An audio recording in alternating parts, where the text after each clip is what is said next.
Andhra Pradesh mega డిఎస్సికి సంబంధించినటువంటి latest updates విషయానికి వస్తే మనకి కోర్టు కేసు అనేది వేశారని, మధ్యంతర ఉత్తర్వులు అనేది జారీ అయ్యామని ఒక న్యూస్ అనేది ప్రతి ఒక్క గ్రూపులో షేరింగ్ అనేది జరగడం జరిగింది.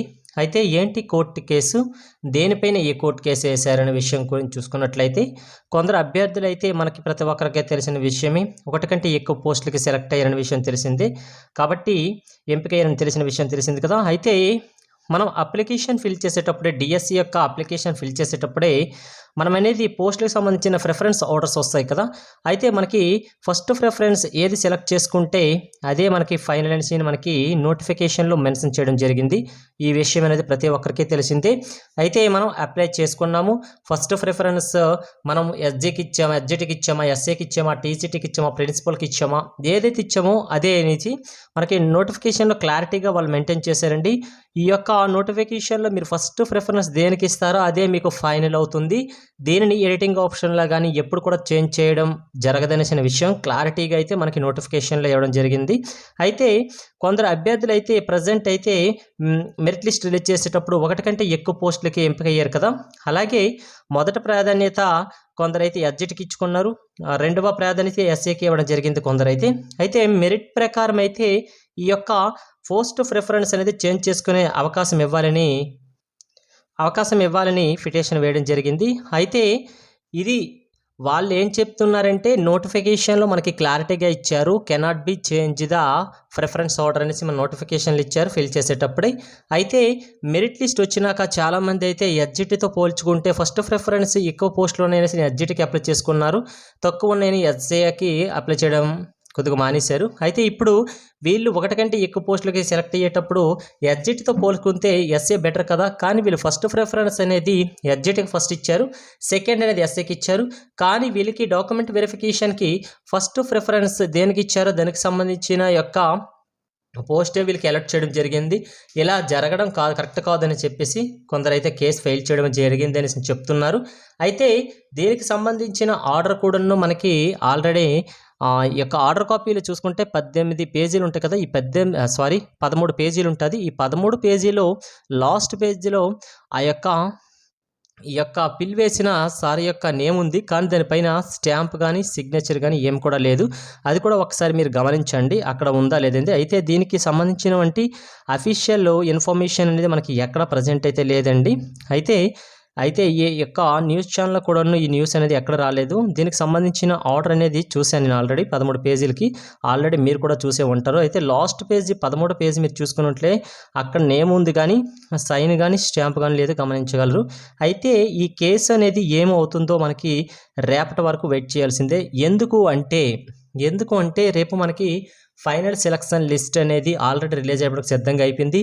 ఆల్రెడీ నిన్న లిస్ట్ మొత్తం ప్రిపేర్ చేసేసారు. రోస్టర్ ప్రకారంగా మన కేటగిరీలను ఎవరికైతే ఫిల్ చేశారు ఈ విషయం అన్నీ కూడాను ఆల్రెడీ మనకి డిఈఓస్ అనేది కలెక్టర్ గారికి సెండ్ చేయడం జరిగింది. కలెక్టర్ గారు కూడా ఈ యొక్క హెడ్ ఆఫీస్, మన రాష్ట్రానికి సంబంధించిన హెడ్ ఆఫీస్ మంగళగిరి ఆఫీస్కి కూడా సెండ్ చేయడం జరిగింది. అయితే రేపు రెడీగా సిద్ధంగా ఉంది ఫైనల్ సెలక్షన్ లిస్టు. ఇటువంటి సందర్భాల్లో ఇటువంటి కేసు ఫైల్ అయ్యింది అన్న అఫీషియల్ ఇన్ఫర్మేషన్ అయితే ఎక్కడా లేదండి. అలాగే దీనికి సంబంధించిన మన లోకేష్ గారు అవ్వచ్చు, డిఎస్సి కృష్ణారెడ్డి గారు కూడా ఎటువంటి స్టేట్మెంట్ కూడా ఇంకా రిలీజ్ అవ్వలేదు. కాబట్టి ఈ ఆర్డర్ స్టాండర్డ్ అవుతుందా లేకపోతే కొట్టేస్తారన్న విషయానికి వస్తే అఫీషియల్గా లేదు.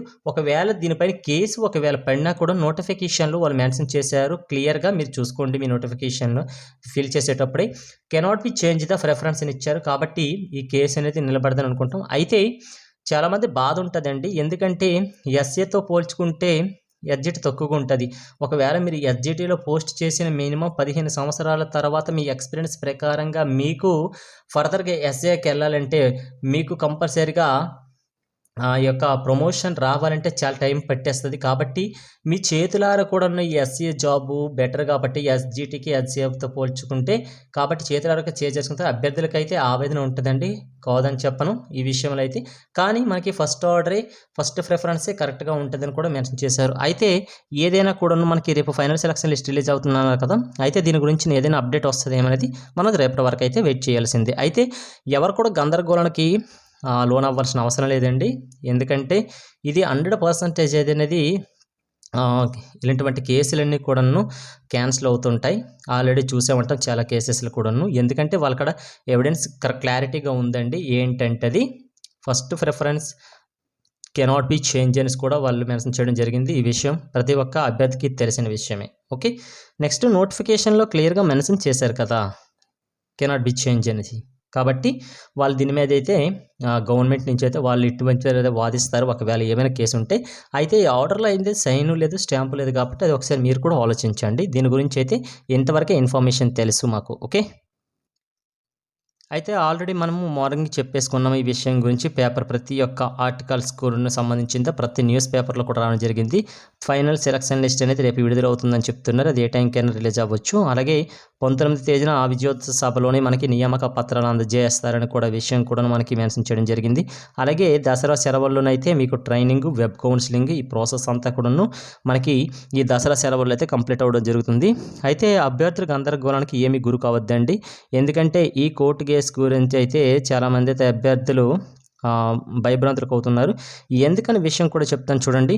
ఆల్రెడీ ఇప్పుడు ఏమి కానీ గవర్నమెంట్ నుంచి ఏమైనా చేంజెస్ కనిపిస్తే మళ్ళీ మెరిట్ లిస్ట్లో మళ్ళీ చాలామంది అయితే ఇప్పుడు ఫర్ ఎగ్జాంపుల్ ఎడ్జిట్ నుంచి ఎస్ఏకి వెళ్ళారనుకోండి.